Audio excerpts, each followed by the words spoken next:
It's a BumbleKast Mini, sponsored by Pedanticat. Here we go. You've talked about My Little Pony Friendship is Magic a few times on the BumbleKast, and even written some stories involving the property. But what's your history with the show? How you discovered it? What made you check it out? How many of the seasons you've watched? If you've seen the 2017 movie, have a pony OC, etc. Jeez, this is going to carbon date me. I remember the original cartoon with like the girl with the heart locket thing that shot the rainbow. And that rainbow was cool, dude. That thing flew around and like tied off evil clouds and blasted through, the goose. I believe that the modern nomenclature for the era you're referring to is Gen 1. Okay. Yes. So that's what I was familiar with. So when they released the newest version, well, I guess it's not even the newest one anymore because they've moved on to CG now, I think. Mm-hmm. But the very stylized 2D version is like, why not? Give it a shot. It looks neat. And it was fun. I got through season 1-ish, kind of. At I don't know how much. Some of it. And I know I saw the movie at some point and cherry picked some episodes when doing research for some of the IDW comics, but I can't say I've seen a ton of it. And I've never seen it at all. So, yep. What are your thoughts on the season 4 finale of My Little Pony, in which it just went completely Dragon Ball Z with the fight between Twilight and Tyrek? Well, as we've established, I don't know what you're talking about, but really? Twilight Sparkle just straight up went DBZ on somebody?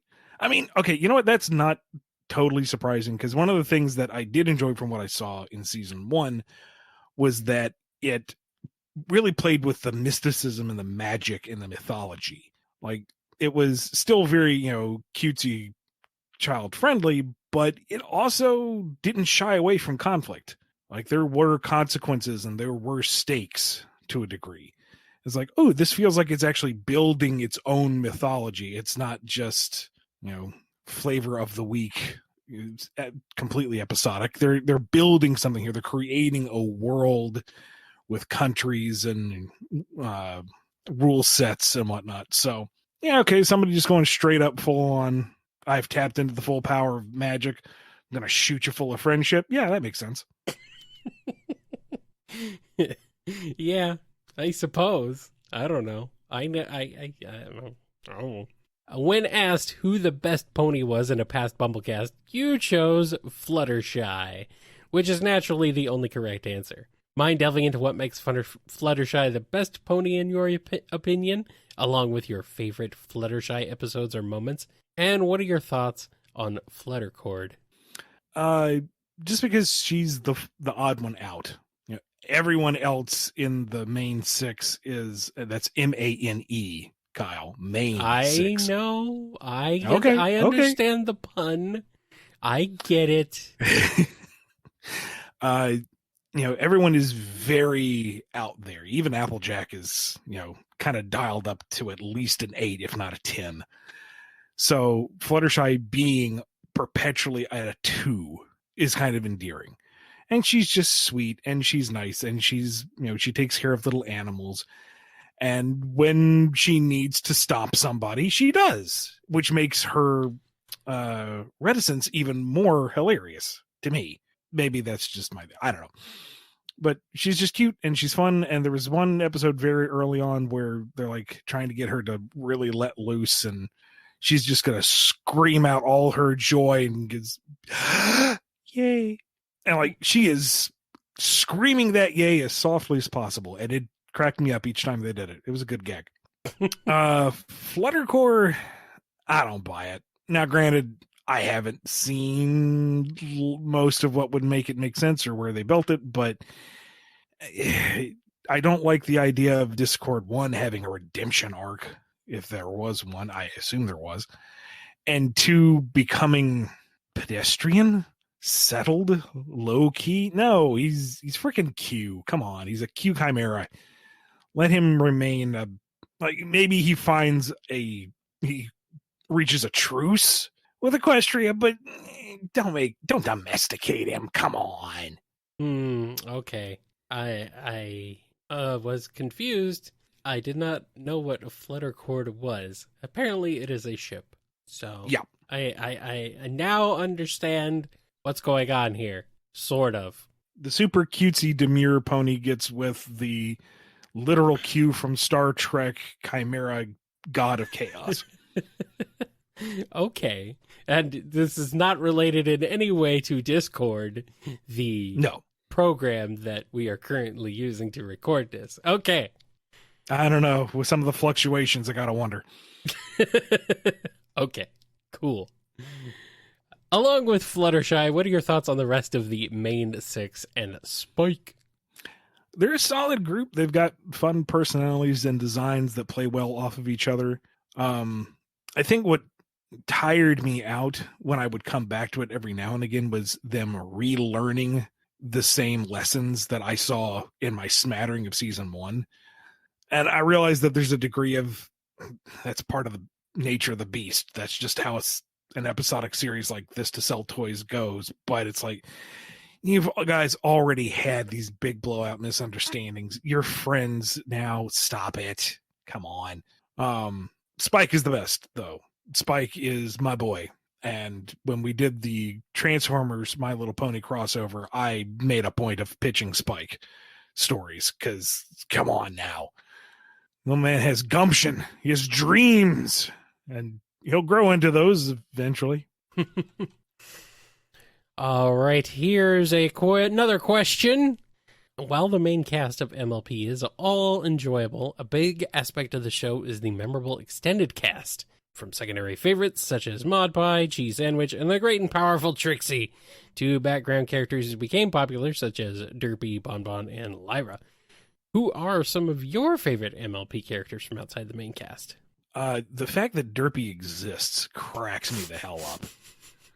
Are you familiar with Derpy? I am familiar with Derpy. Okay. I appreciate her existence. I do too. They could have fixed it and ignored it or just ignored it entirely, but no, they embraced it. And I really like when a show and fandom can come together like that and just have fun. Yes, that is very heartwarming. And Cheese Sandwich was Weird Al's pony, right? I'm pretty sure. Yeah. So by default, I like that. I'm being told yes. Okay. Apparently, there's a character named Dinky Hooves. Okay, don't know that one. So, and out of the young six, I adored Yona. Yona is always good. Vague Eastern European language behemoth character with heart of gold. Always fun in the media. I mean, I don't know what it is about that, but there is something about that that's always like very, very, I don't know, a very likable character. that sort of character trope, cliche. You know, it's a cliche, but it's a good one. The fact is, she comes from Yakistan. I can't stand it, Kyle.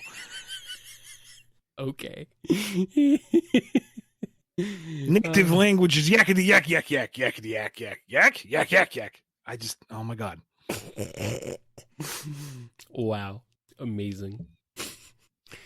MLP is host to many villains, such as the love-sucking vampire and former queen of the changelings, Queen Chrysalis. Queen Chrysalis, probably, is what it should be pronounced. The magical draining centaur Tyrek, the maniacal pint-sized Pegasus filly Cozy Glow, to name a few. Who are your favorite villains / former villains from MLP, and who do you think would work with Eggman in a team-up the best? I can't really speculate on team-up because I don't know the villain roster well enough. I do remember seeing Chrysalis's design and going, whoa, okay, you're taking the kids' gloves off here. Because she honestly, Kyle, she's kind of freaky if you've not seen her. It's when put in the context of the show, it's honestly a little unsettling. disquieting. Which one? Sorry. Queen Chrysalis. Okay. The changeling. It's gross, but it's in a neat way. It's very stylistic. I dig it. Let me see here. Okay, I recognize that character. Okay. Fascinating. Wow. Okay. It's neat, eh? Yeah, it's a little... What? Wow. All right, cool. Yeah. So, the fact that they went there in official media, and that was only like season 2, I think, because what was her name? The Moon Sister locked away main antagonist season 1. Luna? Was it Luna? That's what I'm being told. Okay, well, she was cool and all, but that's still that kind of beautiful, majestic, magical, should be on a holographic binder from the 80s type of design. Sure, that's My Little Pony. Chrysalis is like, that's the kids from the 80s who grew up and went all 90s grunge. Mm-hmm. I don't know. I dig it. Nice. All right. Here's another question. A big aspect of MLP FIM is the musicals, with the shows having many amazing songs. What are some of your favorite songs from the series? If you haven't heard these specific ones, I highly recommend This Day aria, Open Up Your Eyes, and pretty much all the songs from the Crusaders of the Lost Mark and Rainbow Rocks, and the Cafeteria song from the first Equestria Girls movies. I apologize in advance for that last one, since it will probably be stuck in your head for years. Honestly, I don't remember any music. And I don't know if that's just because they hadn't lapsed into more musical numbers within season 1 as far as I saw, or if I just did not retain. Like, I feel like there were musical numbers in the movie, but I couldn't tell you for the life of me. So, sorry there. It's just didn't stick. I know there's a very popular cover scene of My Little Pony songs, but that's about all I know. I have at least a few people who have crossed over between doing video game music remixes and doing pony remixes, which is an interesting dichotomy there. So, but I like house mix. Well, you're gonna love hoof mix. Something like that. It's a very stable community.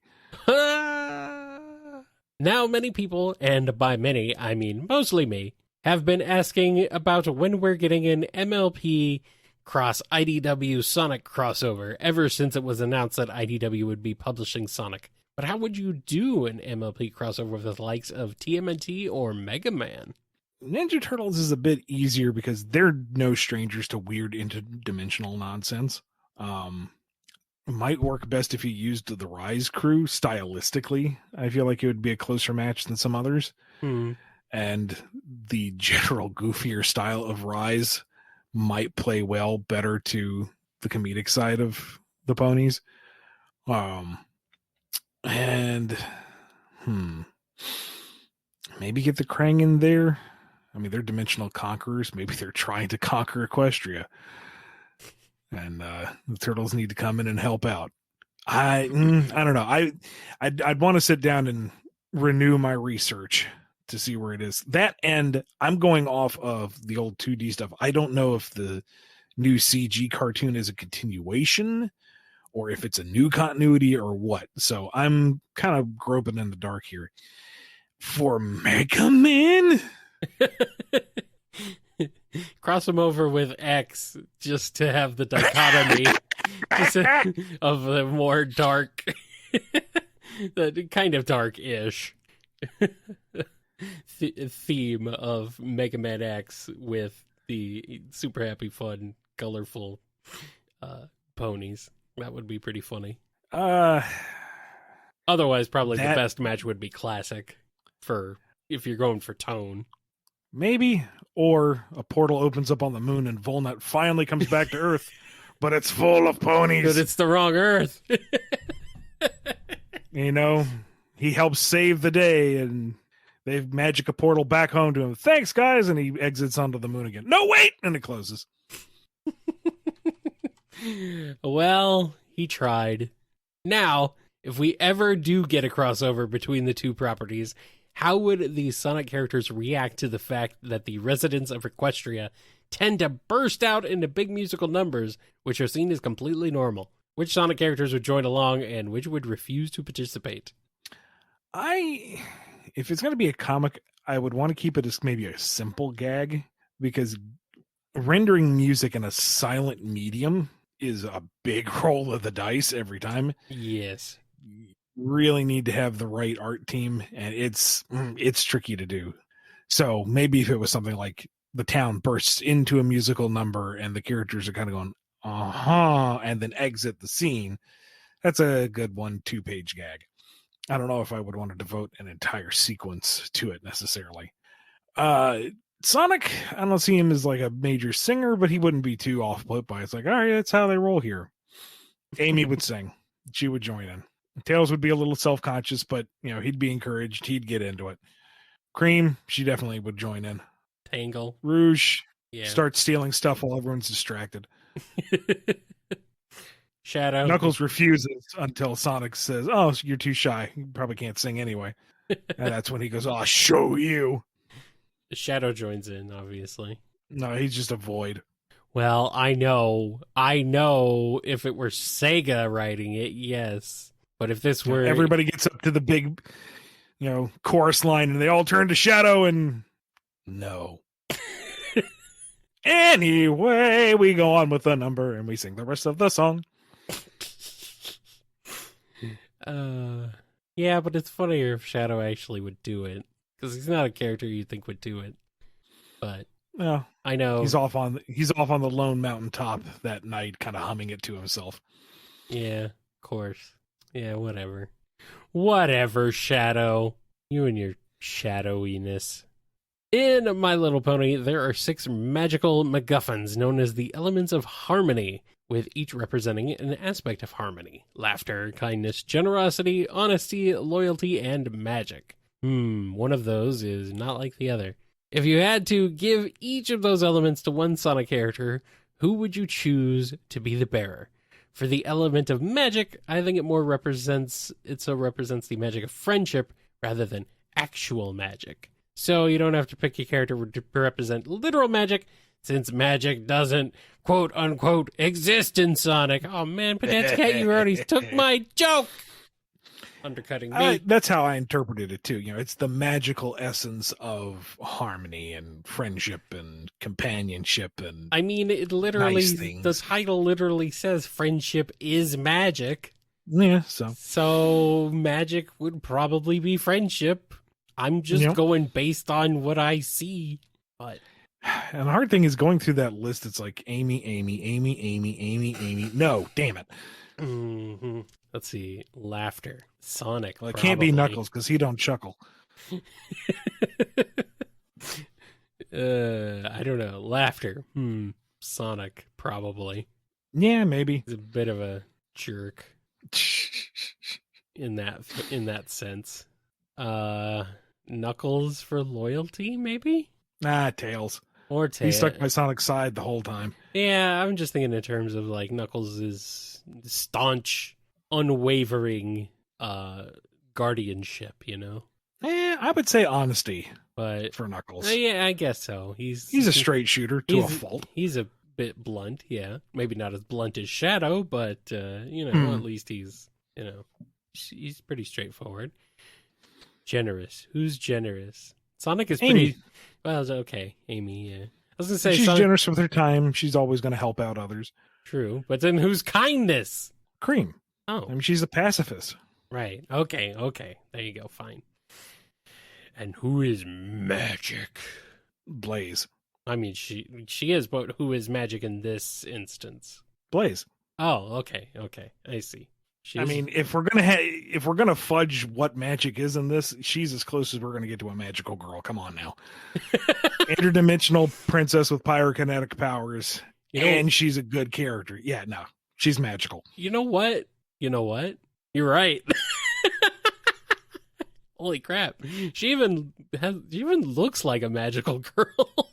She even has like design elements of what? Wow. Okay, I've never picked up on this before, but that is actually wow. All right, I'm sold. Yeah. In an MLP and IDW Sonic crossover, there are some obvious interactions everyone would expect to see, such as the likes of Rainbow Dash and Sonic. But which other interactions between the two rosters of characters do you think would be fun to explore? Especially with characters such as Knuckles, Tangle, and Whisper. God, Tangle and Pinkie Pie in the same room together. Heaven help us.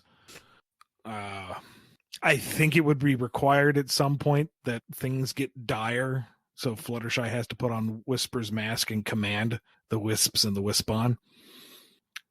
And Knuckles. Knuckles is going to become Spike's personal trainer. Huh. Little guy wants to become a big, strong dragon. Well, there's nobody bigger and stronger than Knuckles. He'll teach him the ropes. There you go. I was also suggested in the chat, Knuckles and Big Mac. Yep. Yeah. I don't know. That response is the joke. That's the punchline. Oh. Because that's basically what he says. Oh. He's a horse of very few words. Okay, cool. And next up, if you could give each member of the main six and Spike a wisp, which one would you give them? Oh, okay. To a degree, they're almost color-coded, aren't they? I mean, Rainbow Dash and a Cyan Wisp to, zip, zip, zip. I mean, come on. Given. Don't know if Applejack's really Orange Rocket, though. That isn't... Already flubbed that one, I guess. Fluttershy and a green hover, easygoing, laid back, not really flying into anything, just kind of hovering. Chilling out. Pinkie Pie and magenta rhythm. Dancing, singing, bouncing around, non-stop. Rarity. Drill? A suggestion? To mine up, that seems too... Or Cube. Rarity is a person of high society, darling. She's not going to get her hooves dirty. Granted, the drill wisp could be doing the one getting all the dirty work done to bring up the jewels, but... Okay, maybe that would work. Maybe I'm overthinking this. Or cubes. Cube. The suggestion I am getting is cubes are platforms. Great for presentation. I suppose that works. Applejack, just your standard white wisp, because she needs the extra energy to get through the day and complete the harvest. Let's see. What would Twilight have? Smart, resourceful, multi-talented, kind of shepherds all the others and keeps them out of trouble. She and Mother Wisp hang out. Don't ask me how that works, but there you go. And Spike wants to use Frenzy because he wants to have all that power and just go nuts, but he also doesn't want to hurt anybody. So he has it, he just doesn't utilize it. And that's it, right? I think that's everybody. All right. And these last two questions are, well, maybe we're a little late getting to them, but we're still going to have some fun here. So, holiday better late than ever. Yeah. Holiday scenario time. The Santa that was supposed to show up at the mall for Santa's workshop was unable to make it, with the mall deciding to recruit one of the Sonic characters to be Santa. It's a weird mall, but okay. How do you think various Sonic characters would do in the role of Santa? Especially the likes of Tangle, Whisper, and Omega. Would Omega self-destruct when a child asks for world peace? I want a rifle. You will put your eye out here.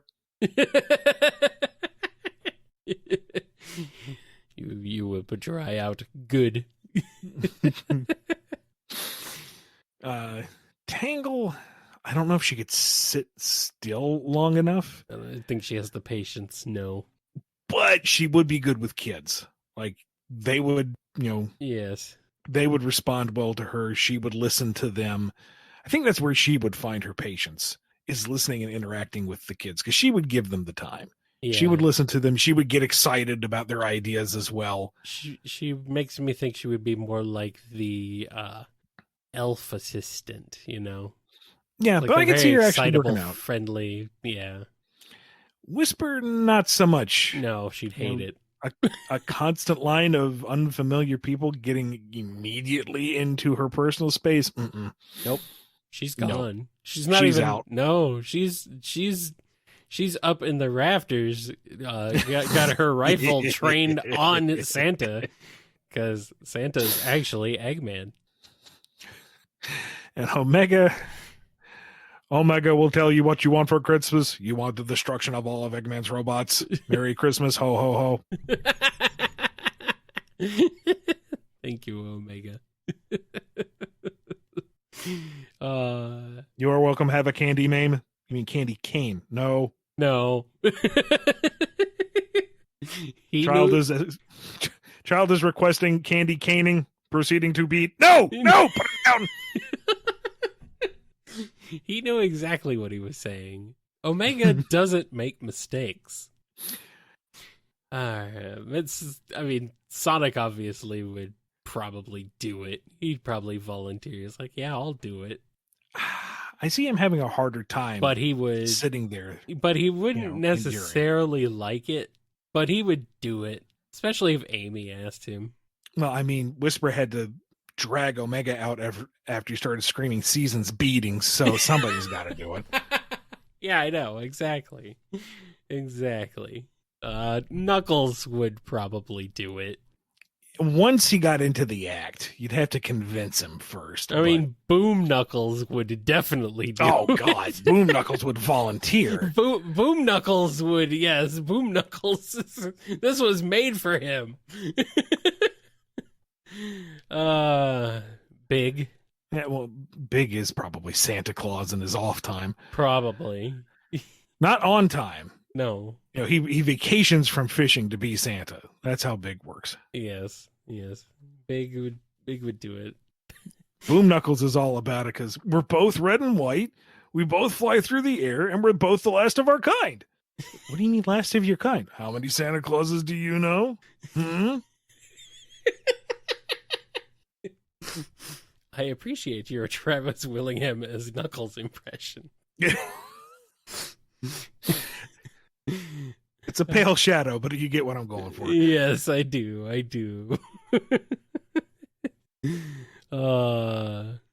Shadow.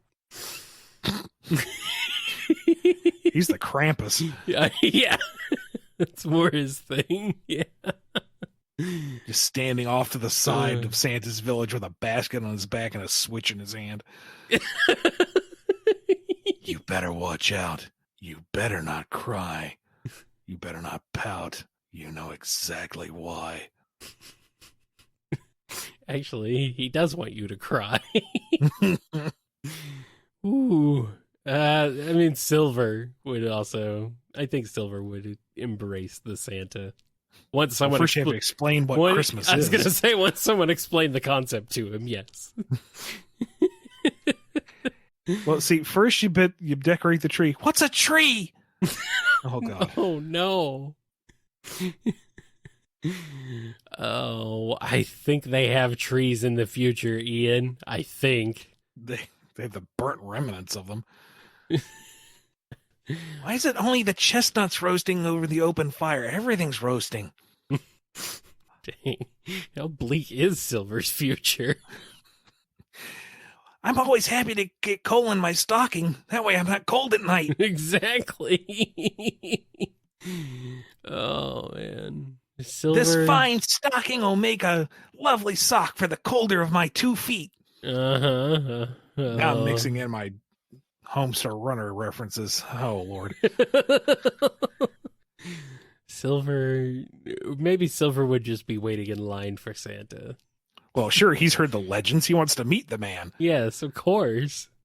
I mean, it's kind of weird that he looks like Knuckles, but then again, he's supposed to be immortal, right? So, sure, he'll run with it. Yeah, why not? I mean, there were dozens of other characters who looked like Knuckles at one point, so why not? And our last question. How would Knuckles handle being the new Santa Claus? Well, hey, here we go. After accidentally killing the previous one due to causing him to fall down the Master Emerald Shine stairs. Yes, this is basically Tim Allen's The Santa Claus, but with Knuckles. Well, I mean, it's Santa's own fault. There's clearly no chimney on the Master Emerald. Yeah, but he had to get down to the Hidden Palace, so he took the Zoot Shoot, right? That's what you call it. Now I'm just imagining Knuckles making Tim Allen grunts. I don't think so, Kyle. He climbs into the sled and he's like, all right, on Dasher and other Dasher and this one and that one. On brown one and short one and Stumpy, you go too. I don't know, fly. Yeah. Does that drill dive attack down every chimney. He doesn't fit, but he makes room. That's right. Gets to the apartment complexes with no chimneys, is kind of confused for a minute, then just goes around knocking on doors. Merry Christmas, here's your present, I'm Santa. Well, at least he's nice enough to go around and knock on the doors instead of just breaking into people's houses or punching them down. He's committed to the bit, so he'll be finished by March 30th. He has to be committed to the bit, otherwise, no more Santa. It's not like he's gonna quit. He's never gonna back down from a challenge. Are you crazy? Right, exactly. And then he'll do it all again next year. All right. Have we had enough? I think we've had enough fun. Thank you to Pedantic Cat for sponsoring this episode. If you want a BumbleKast Mini of your own, head over to patreon.com/BumbleKast, Ko-fi.com/BumbleKast, or become a YouTube member. We'll see you next time, and Merry Christmas. Ignoring that it's after Christmas. Bye. You're just very early. Yeah.